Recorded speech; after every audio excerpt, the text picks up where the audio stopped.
क्रांती news, आवाज सर्वसामान्यांचा। पतंजली परिवार यांच्यातर्फे मोठ्या उत्साहात अभिनंदन व सत्कार सोहळा यवतमाळ येथे संपन्न।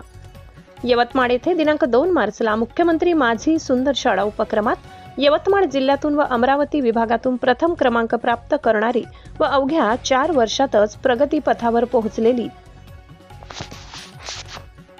उबुंटू इंग्लिश नेचर स्कूलचे अध्यक्ष आदरणीय पांडुरंगजी खांदवे व शाळा मुख्याध्यापक शुभांगी बोरखडे व सर्व शिक्षकांचा भारत स्वाभिमान पतंजली ट्रस्टचे महाराष्ट्र पूर्व प्रांत प्रभारी आदरणीय दिनेशजी राठौड यांच्या हस्ते व यवतमाळ पतंजली परिवार यांचे तर्फे अभिनंदन व सत्कार करण्यात आला।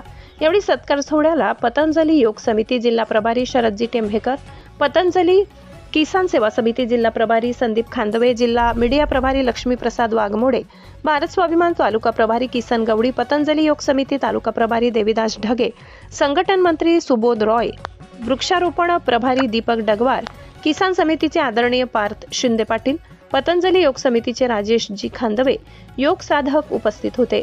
या शाळेत 4 वर्षात पतंजली परिवार यवतमाळकडून वृक्षारोपण कार्यक्रम, जडीबुटी दिन व नुकताच वनौषधी रोपण व परिचय उपक्रम राबविण्यात आला।